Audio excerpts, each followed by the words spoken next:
هو الذي أرسل رسوله بالهدى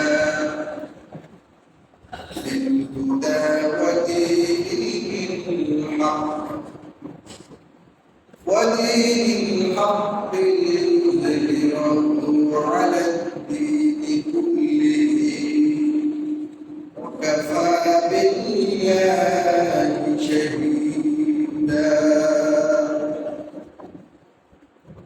আমার আল্লাহ আমাকে যতদিন একটা হায়াত দিয়েছেন এই হায়াতের মধ্যে বিবেকটা আল্লাহ দান করেছেন আমি আল্লাহকে খুশি করার জন্য মসজিদে আসছি। এটা একটা পক্ষ না নিরপেক্ষ বলে কিছু মুসলমান আছে এরা বলে হুজুর আমরা নিরপেক্ষ একমাত্র কে বলে জানেন?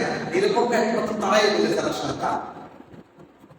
সারাদিন শয়তানি করবো দুই মুখী সাপ, মানে যাদেরকে মুসলমানের সাথে যখন মিলবো তখন বলবো আমরা আপনার পক্ষে আছি, আবার যখন মুসলমান থেকে একটু আড়ালে যাবে অন্য অন্য জাতির সাথে দেখা হবে তখন তাদেরকে বলবো আমরা তোমাদের সাথে আছি। আসলে কি সে শয়তান নিরপেক্ষ না পক্ষ? নিরপেক্ষ।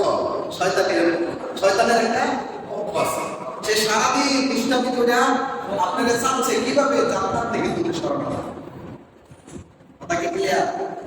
তাহলে শয়তান একটা কি পক্ষ আর মুমিনটা একটা পক্ষ। আল্লাহ একদিকে, শয়তান আরেকদিকে।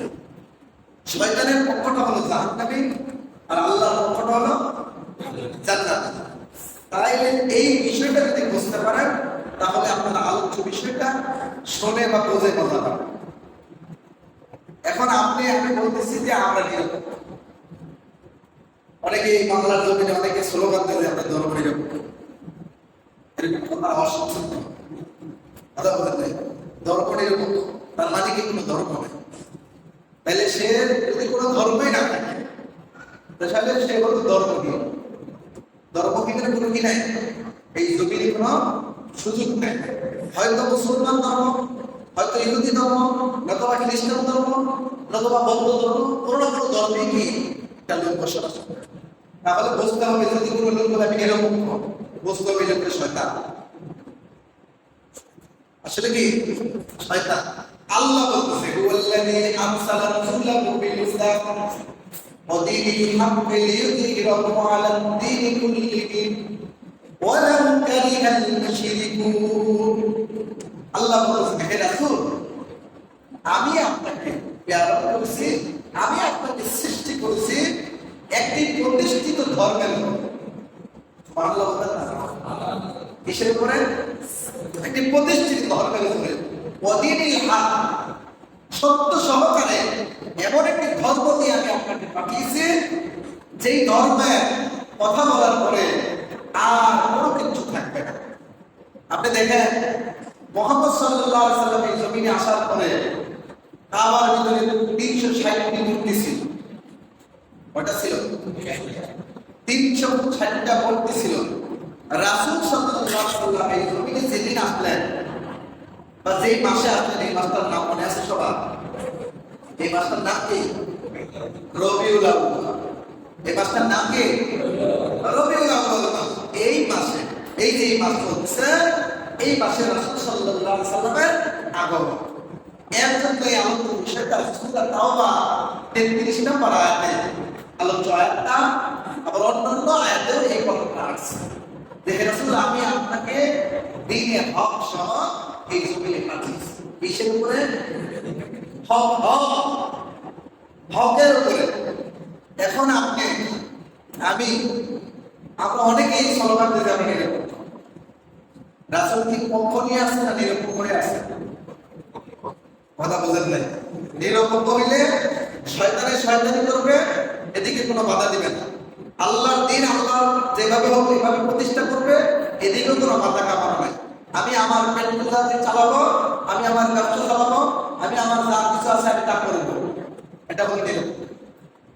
আর যেহেতু আমি এক আল্লাহর কথা বলবো, শয়তানের দিক থেকে খুশি না বেজার? কথা স্পষ্ট ভাবে বোঝার চেষ্টা করেন। আপনি যখন লা ইলাহা ইল্লাল্লাহ বলেন, এই কথা বলার পরে শয়তান কি খুশি হয় না বেজার হয়? তাইলে আপনি কি একটা পক্ষ নিছেন তো? কোন পক্ষ দিয়েছেন? শয়তানের পক্ষ না আল্লাহর পক্ষ? আল্লাহর পক্ষে যদি থাকে তাহলে আল্লাহ আপনাকে জান্নাত দিবে, এই ওয়াদা আল্লাহ।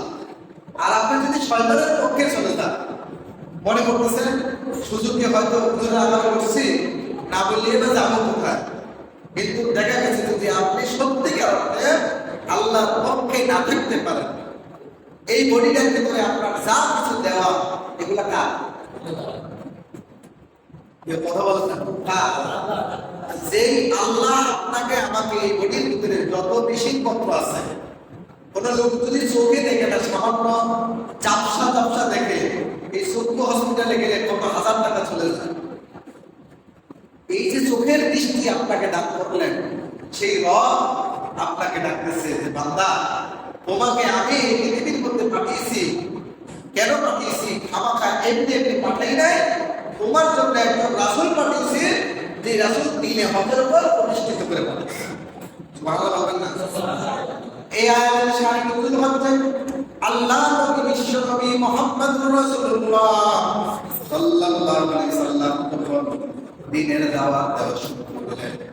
ইয়েমেনের মানুষ, ইরাকের মানুষ, তাইফের মানুষ হুজুরকে ইসলামের ভিতরে যখন ঢোকা শুরু করলেন, মক্কার মুশরিকেরা, কাফের মুশরিকেরা দুইটা সময় ব্যবসা করতেন।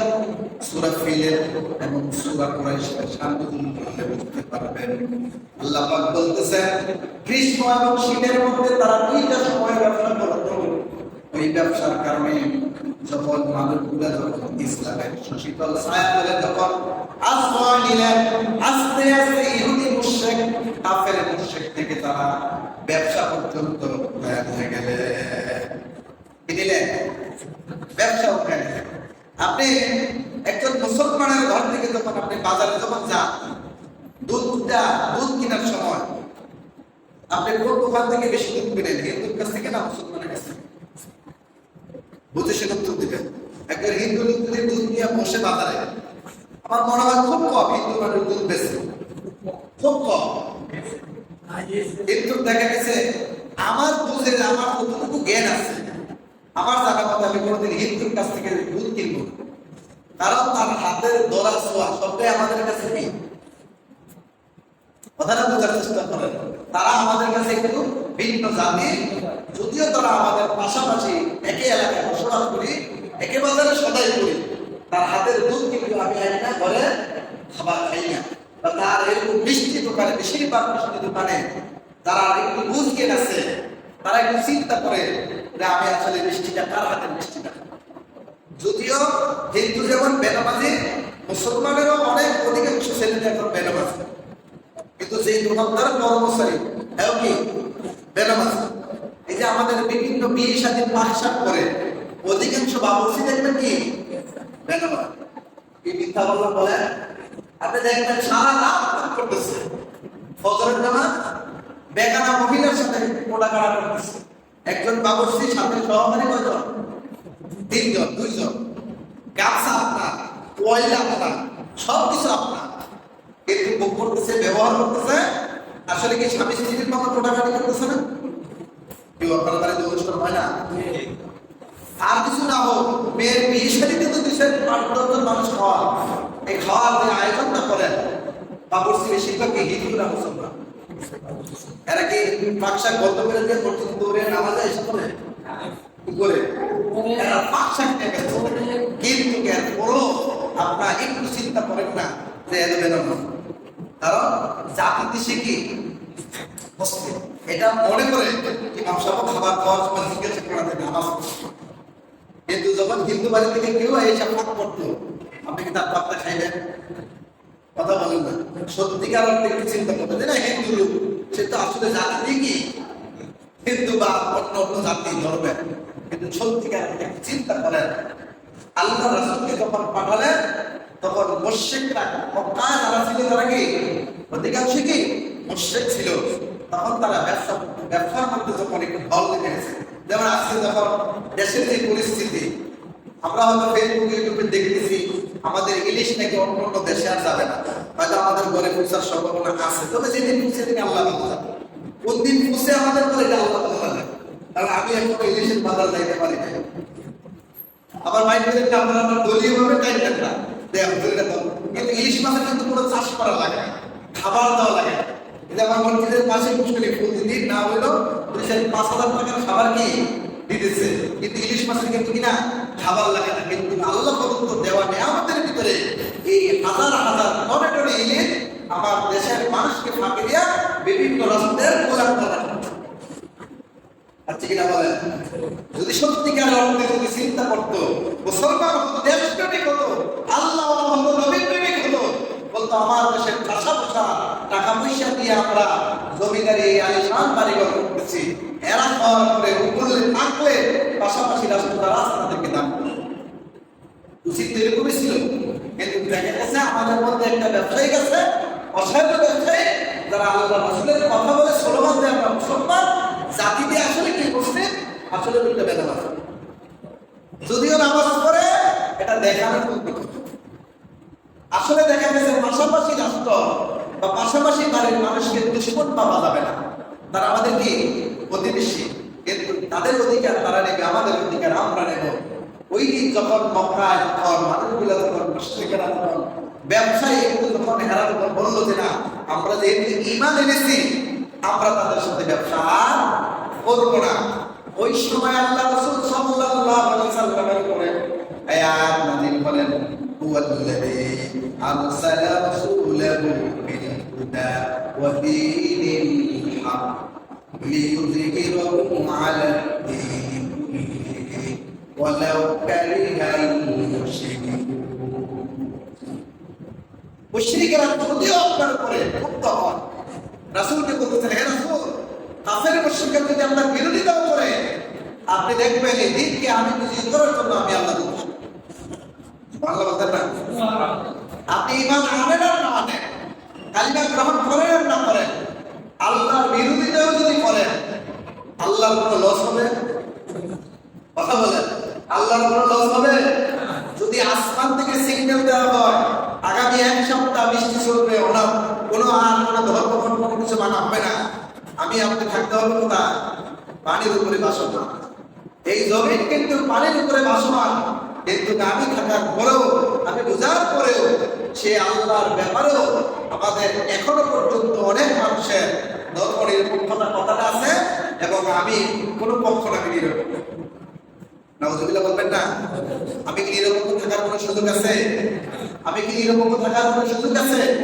আমার সামনে যদি একটা অপরাধ হয়, অপরাধীর বিচার রাসূল সাল্লাল্লাহু আলাইহি ওয়াসাল্লামের আমলও হয়েছে। আপনি কোরআনের ভিতরে এই আয়াতটা আছে, ওমর রাদিয়াল্লাহু তাআলার কাছে সাহাবী গেছে, একজন লোক গেছে, সে একজন ইমানদার এবং একজন বেদিনের সাথে তার দ্বন্দ্ব হয়েছে। কি হয়েছে? একজন বেদিনের সাথে একজন ইমানদারের দ্বন্দ্ব হয়েছে, হয়তো তথাকথিত নামের মাত্র ইমান আছে। আনার পরে সে ভাবলো যেহেতু আমি রাসূলের হাতে কালিমা পড়েছি, রাসূল আমার পক্ষে বিচারের রায় দেবে। রাসূল কি এমন নবী? রাসূল কি এমন নবী যে আমার দলীয় লোক যেহেতু আমি তার পক্ষে রায় দেব, বা যেহেতু ইমান আছে আমি তার পক্ষে রায় দেব? বিষয়টা ছিল জমি জমা নিয়ে। জমি জমা নিয়ে কি একটু বর্তমানে সমস্যা ছিল, বা বর্তমানে পাশাপাশি জমি ছিল, এরকম একটা লেনাদেনা হওয়ার পরে রাসূল রায় দিয়েছে ইহুদির পক্ষে। রাসূলের রায়টা কোন দিকে গেছে? তার পক্ষে গেছে, ইহুদির পক্ষে গেছে। এখন মুসলমান চিন্তা করলো, এত কষ্ট করে মুহাম্মদের সাথে থাকি, ইমান আল্লাহ, আজকে রায়টা আমার পক্ষে আসার কথা, আমি এই বিচার মানি না, চলে গেলে ওমরের কাছে। নাউযুবিল্লাহ বলতেন না, ওমর বড়টা রাসূল বড়। আবার এক জায়গায় যুক্তি দিব যে ওমরের কথা তো আল্লাহ রাসূল বলছেন, কিন্তু নবী হওয়ার কথা ছিল, উনি নবী হওয়ার কথা ছিল। এই যুক্তি ইসলাম চলবে না। ইসলাম চলবে সত্যিকার অর্থে মাঠে ময়দানে নেবে। আপনি যখন দেখবেন লোকগুলো সঠিকভাবে আছে, ওই দিন আপনি বুঝতে পারবেন আপনি একজন আদর্শ মানুষ। ওমর রাদিয়াল্লাহু তাআলার কাছে যখন গেলেন বিচারটা সারি করার জন্য, গিয়ে বললেন মা খালিফাতুল মুসলিমিন, হে মা তোমার কাছে আসছে। ওমর চিন্তা করলেন আমার কাছে কি বিষয় নিয়ে আসছেন? কয় আমাদের মধ্যে একটু সমস্যা আছে, আপনি সমাধান করে দেন। ইহুদি উঠে বললো মা তোমাদের নবী আমাদের সমাধান করে দিয়েছেন। বলতেন না, তোমাদের নবী, আমি তো একজন বেদী, আমার পক্ষে রায় দিয়েছে কে? তো জাহানের বাদশাহ নবী বিশ্ব নবী মুহাম্মদুর রাসূলুল্লাহ সাল্লাল্লাহু আলাইহি ওয়াসাল্লাম। ওমর কি বৈশা রয়েছে না খেপে গেছে? কেন খেপলো? ওমর চিন্তা করলো, আরে বেটা আমি একটু রাসূলের কি সাধারণ একটা খাদেম, আমি একটু ওমর সাধারণ একটা ওমর, আমার কি আছে দুনিয়াতে? রাসূল যে বিচার করে দিয়েছে সেই বিচার মানা নাই, তুমি খামা আমি আসতেছি। দৌড় মেরে গিয়ে ঘর থেকে খোলা তরবারি এনে এক মুখ দিয়ে মুসলমানের মাথা থেকে দেহটা থেকে মাথাটা আলাদা করে দিল। এদিকে মক্কা চতুর্দিকে খবর পৌঁছে গেছে যে উমর মানুষ হত্যা করেছে। কি করেছে?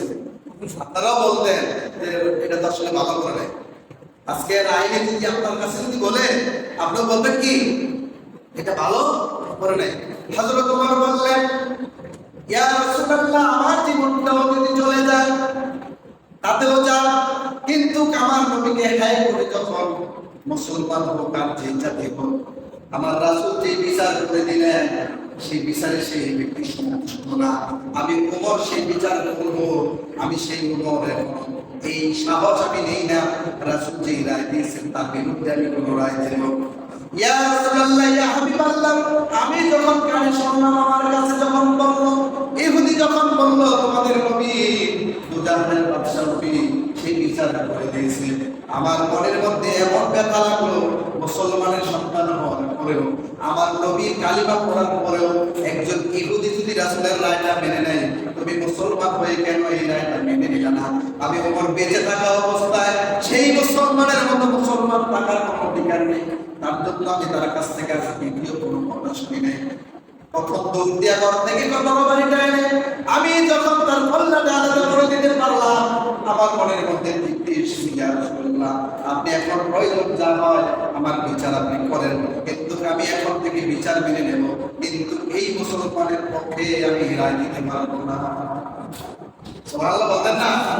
এই রাসূলের বিচারটা এই বুঝির কাছে কি ছিল? ন্যায়সম্মত ছিল, কারণ একজন ইহুদিও তার অধিকার পাবে, এটাই হবে ইসলাম। কিন্তু আমরা যদি দলীয় হই, কিন্তু আমার মসজিদের ইমাম হয় আর কথা দিলেই বলো ন্যায় না বললো অন্যায় বললো, এটা কি বলি ঠিক আছে সার্থক হচ্ছে না। আমরা এইভাবে চলতেছি কিনা বলেন? কথা বলেন, আমরা এইভাবে চলতেছি কিনা? আমাদের সোচ্চার হওয়া দরকার যে রাসূল আমাদেরকে পাঠিয়েছেন, আমাদের কাছে যে নবী আমাদেরকে দিয়েছেন, সেই নবী ইনসাফের যে মানদণ্ডটা সেটা শুধু জাহিলি যুগে না, এটা শুধু এই দুনিয়ায় না, পরকালের জন্য মাইল ফলক হিসাবে রেখে দিয়েছেন। প্রত্যেকটা মানুষ রাসূলের সুপারিশ পাবে যদি রাসূলের মহব্বতটা ওই লোকের ভিতরে থাকে, মহব্বতটা থাকে। কিন্তু আমরা দেখা গেছে মুসলমান নামে মাত্র মুসলমান, কাজের বেলায় আমরা আমার ভাই বন্ধু হলে তার পক্ষে রায়, আর যদি একটু বিরুদ্ধ হয় এর পাশে আমার একটু বিরোধী দল, তাহলে তার উপরে যত অত্যাচার জুলুম আছে করি। আমরা কি মুসলমান জাতিতে এই জাতির কাজ কি এরকম ছিল? ওমর বিচার করে নিদর্শন আরো বিচার আছে মনে। ওমরের নিজের সন্তানকে কি করেছিলেন? চাবুক মেরে হত্যা করেছিলেন। কোরআন বলে দেখেন, পড়েন, বলে দিয়ে বুঝতে পারবেন যে ওমর কি বিচার করেছেন। এই বিচার করলে বিচার ব্যবস্থাটা কোরআন আমাদেরকে আমরা তো জাতি শিক্ষিত সবাই মোটামুটি, এখন কিন্তু দেখবেন নিরক্ষর লোক নাই। একটা সময় ছিল 300 লোক ছিল, এখন আপনি বাংলার আনাচে কাছে আশা করি কোন লোক আপনি 300 লোক পাবেন না। এখন মোটামুটি সবাই কি শিক্ষিত, কিন্তু আসলে যে জাতিকে যেই শিক্ষা শিক্ষিত করার কথা ছিল সেই জাতি আপনি এখনো হাজার হাজার জাতি দেখবেন, এই আমাদের সন্তান দেখবেন এখনো কোরআন শরীফ পড়তে পারে, কিন্তু নিজের নাম বাংলাতে বা ইংলিশে অন্য ভাষায় লিখতে পারে। আর যদি আল্লাহ কালাম নাজিল হয়েছে এই কালামটা পড়তে পারে না, তাহলে পড়ার দামটা কি এদিক দিকে বেশি ছিল না কোরআন দিয়ে বেশি ছিল? আমাদের জাতি কোরআন পড়ে না, কোরআন না পড়লে এই বিচার ব্যবস্থাটা কি পাবে? ইহুদির পক্ষে যদি রাসূল রায় দেয়, এই আল্লাহ রাসূলের কথাটা যখন ওমরের কানে গেলেন, ওমর কলিজার মধ্যে ঝালঝালা পয়দা হয়ে গেল যে আমি ওমর রাসূলের বিরুদ্ধে রায় দেব। এই ওমর তো আমি না, কিন্তু তার বিরুদ্ধে সাথে সাথেই অ্যাকশন করলেন। মুসলমানকে ক্ষত করে মাথা থেকে গাড় থেকে মাথা আলাদা করে দিলেন। কিন্তু দেখা গেছে আমরা আমাদের ভাই, আমাদের প্রতিবেশী, আমরা যারা প্রতিহিংসায় আছি, এখনো প্রতিহিংসায় এখন যারা আছি, সোচ্চার হতে হবে। যদি হক কথা হয় সে আমার বিরুদ্ধে থাকো, তার কথাটা আমার কি করতে হবে? মানতে হবে। তার পক্ষে আমি যদি নাও করতে পারি আফসোস করতে হবে, এই হক কথার পক্ষে আমি থাকতে পারি নাই, আল্লাহ তুমি আমাকে মাফ করে দাও। আমি যদি হকের পক্ষে থেকে মৃত্যুবরণ করতে পারি, এটা আমার সফল, এটাই আমার